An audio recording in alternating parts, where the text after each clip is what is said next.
ایک ہی کہتے ہیں کہ کیا ہم ہر نیکی اور ہر عبادت اس نیت سے کر سکتے ہیں کہ اس نیکی یا عبادت سے اللہ تعالیٰ اور اس کے رسول خوش ہو جائیں،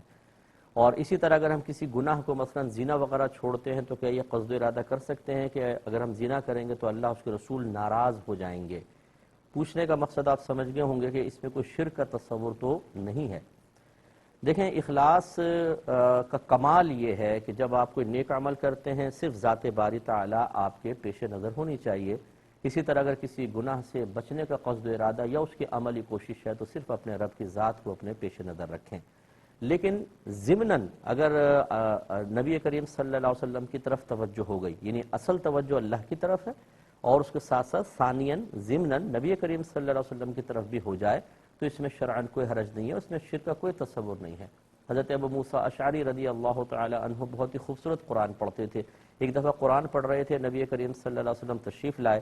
یہ سوچ کر کہ اگر میں سامنے آؤں گا ایسا نہ ہو رک جائیں، سرکار ایک ستون کے پیچھے کھڑے ہو کر سنتے رہے، پھر اپنے آپ کو ظاہر فرمایا اور تعریف کی کہ بہت اچھا آپ نے قرآن پڑھا۔ انہوں نے عرض کیا رسول اللہ صلی اللہ علیہ وسلم اگر مجھے پتہ چل جاتا کہ آپ سماعت فرما رہے ہیں تو میں اور اچھے انداز سے پڑھتا۔ تو اس کو نبی کریم نے یہ نہیں فرمایا کہ تم اللہ کے لیے پڑھ رہے ہو، میرے لیے کیوں پڑھ رہے ہو؟ تو ضمناً اگر خوش کرنے کا کسی کو ارادہ کر لیا جائے یا کسی کی ناراضگی سے انسان بچنے کے لیے عمل کرے، اس میں کوئی حرج نہیں ہے۔ جیسے بچہ ایک نماز پڑھتا ہے اللہ کے لیے، ایک نوجوان ہے مثال کے طور پہ، لیکن وہ سوچتا ہے اگر نہیں پڑھوں گا نا والد صاحب ناراض ہو جائیں گے، امی ناراض ہوں گی، اور پڑھوں گا تو اللہ کو خوش کرنے کا ارادہ ہے، لیکن یہ بھی کہ والد صاحب بھی کہتے ہیں، امی بھی کہتی ہے جب نماز پڑھتا ہوا نظر آؤں گا تو ان کا دل بھی خوش ہوگا، اس کو کون شرک کہہ سکتا ہے؟ تو لیکن اصل وہی ہے جو میں نے آپ کو سمجھایا کہ اصلاً ہماری توجہ کا مرکز ذات باری تعالیٰ اور اس کی رضا ہونی چاہیے، ضمناً اور ثانیاً کسی اور کی طرف بھی آپ متوجہ ہو سکتے ہیں۔ یہ کہتے ہیں ہماری خالہ عمرہ کر کے واپس آئی تو انہوں نے بتایا کہ غلاف کعبہ پر یہ لکھا ہوا تھا کہ اسے ہاتھ لگانا شرک ہے، تو کیا یہ واقعی شرک ہے؟ ایسا کچھ بھی نہیں ہے، کسی نے ویسے لکھ دیا ہوگا، اور مطلب شاید اس کا تصور یہ ہوگا اگر کسی نے لکھا ہے تو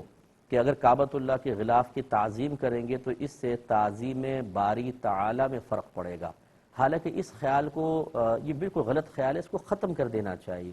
اس انداز سے کسی غیر اللہ کی تعظیم کرنا کہ ایسا لگے کہ جیسے بالکل اس کو معبود سمجھ لیا، وہ منع ہوتا ہے۔ جیسے بت کے سامنے سجدہ کر دینا اور آپ کہیں کہ نہیں میری نیت اس کی تعظیم کی نہیں تھی، ویسے میں جھک گیا ہوں، یہ نہیں عذر سنا جائے گا، کیونکہ سجدہ صرف اللہ کے لیے روا ہے۔ تو یہاں تو ایسا مسئلہ ہے، لیکن یہ سوچنا کہ اگر ہم کسی اللہ کے علاوہ کی تعظیم کریں گے تو یہ تعظیم باری تعالیٰ کے منافی ہوگی یا تعظیم میں شرک کا تصور پیدا ہو جائے گا، یہ بالکل غلط ہے۔ آپ کعبۃ اللہ کی تعظیم کرتے ہیں، آپ ماں باپ کی تعظیم کرتے ہیں، آپ استاد کی تعظیم کرتے ہیں، آپ مقامات کی تعظیم کرتے ہیں، آپ قرآن عظیم کی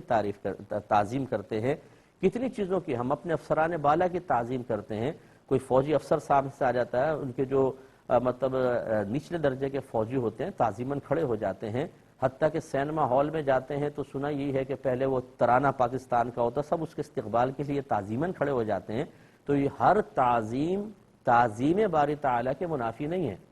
اور میں اکثر یہ دلیل عرض کرتا ہوں کہ بخاری شریف اٹھا کے پڑھیے، حضرت صدیق اکبر رضی اللہ تعالی عنہ نبی کریم صلی اللہ علیہ وسلم کی غیر موجودگی میں صحابہ کرام کے اصرار پر مصلی پہ کھڑے ہو گئے اور نماز شروع کر دی۔ نبی کریم صلی اللہ علیہ وسلم دیر سے تشریف لائے، وہ کہیں صلح کروانے تشریف لے گئے تھے، تو رحمت کونین صفوف کے درمیان سے ہوتے ہوئے آگے پہنچے ہیں۔ صدیق اکبر رضی اللہ تعالیٰ عنہ نے جیسے نبی کریم کو محسوس کیا تو پیچھے ہٹنے لگے۔ سرکار نے اشارہ کیا کہ آپ نماز پڑھائیں، لیکن آپ پیچھے ہٹ گئے اور نبی کریم صلی اللہ علیہ وسلم نے نماز پڑھائی۔ جب ختم فرما لی تو آپ نے فرمایا کہ ابو قحافہ کے بیٹے یہ ابو بکر آپ نے ایسا کیوں کیا جبکہ میں نے آپ کو اشارہ کیا تھا آپ پڑھاتے رہیں؟ عرض کیا رسول اللہ آپ موجود ہو اور ابو قحافہ کا بیٹا آپ کے سامنے کھڑا ہو۔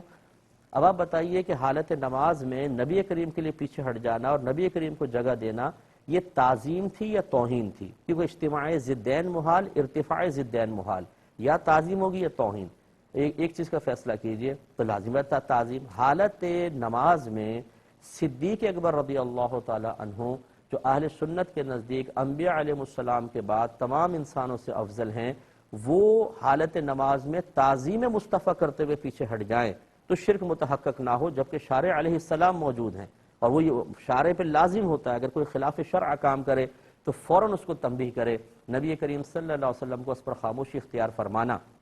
بلکہ کویسچن کر کے قیامت تک کے مسلمانوں کو ایک بات سمجھا دینا، اس میں واضح اشارے، اس کو سمجھنا چاہیے۔ اور میں اکثر عرض کرتا ہوں جب آپ التحیات پڑھتے ہیں اور کہتے ہیں السلام علیک ایھا النبی، بتائیں تعظیم کے ساتھ کہتے ہیں توہین کے ساتھ کہتے ہیں؟ توہین کے ساتھ تو ہو گئی نہیں، لازم سی بات ہے کہ نہ چاہتے ہوئے بھی جب بھی نبی کا تذکرہ آتا ہے مومن کا دل ادب سے جھک جاتا ہے اور تعظیم سے ہی کلمات زبان سے نکلتے ہیں، تو پھر بتائیے حالت نماز میں التحیات میں السلام علیک یا نبی کا کہنا واجب کرنا، یہ میں نے نہیں کیا ہے، یہ 15ویں صدی کی کسی مولوی نے نہیں کیا ہے، تو اللہ تعالیٰ نے واجب قرار دیا ہے۔ اس کا مطلب ہے اللہ تبارک و تعالیٰ حالت نماز میں اپنے نبی کی تعظیم کو قلب میں حاضر کرنا چاہتا ہے، اس کا ارادہ یہ ہے، تو پھر یہ شرک کیسے ہو سکتا ہے؟ اچھی طرح ان باتوں پر توجہ فرمائیے۔